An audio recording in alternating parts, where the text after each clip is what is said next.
My son has my turntable. I have a really nice B&O turntable, but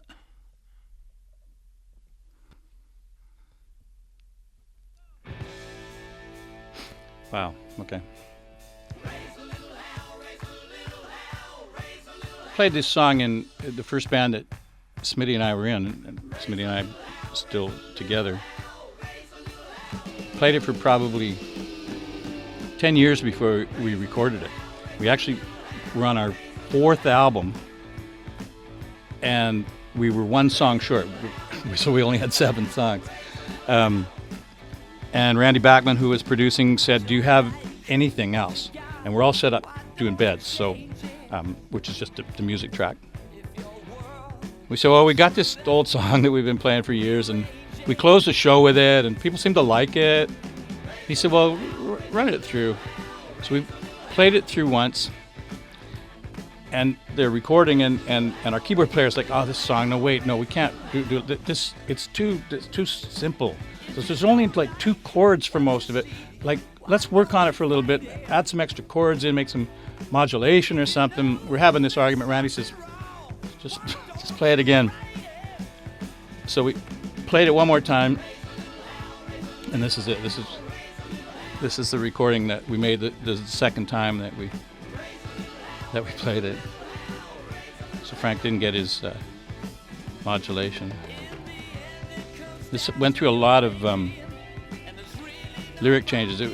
One of the lines was, kind of in the hippie days, it was, "With a bomb and a motorcycle you can rearrange it," which was, I thought that was hilariously ironic at the time, but we changed that later.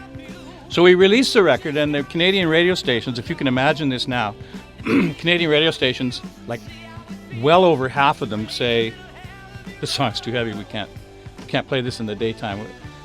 They wouldn't play this song until after 6 o'clock, 8 o'clock at night. Record company freaks out, re-releases a single. So they used to release a 45 to radio with the same song on both sides. Record company re-releases a single, sends it to all the radio stations with "Round Round We Go" on the other side, which is a song that they could play in the daytime, which they did play in the daytime. So now we have 2 songs on the radio, one before 6 and one after 6. So the song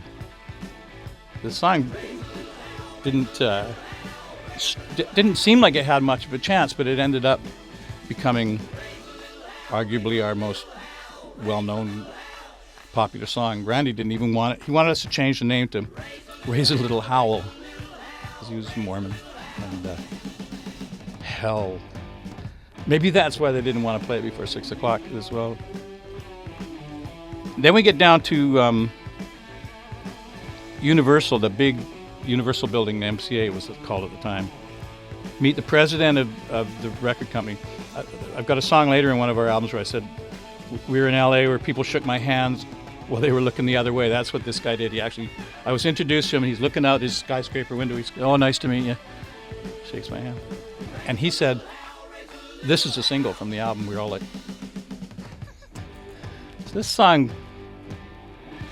just about didn't get to anybody for a whole bunch of different reasons. Then ends up not doing too bad for itself. I wrote it across from Joe's Cafe on Commercial Avenue in Vancouver in about 2 in the afternoon. I wrote it pretty fast. It was supposed to be a country song.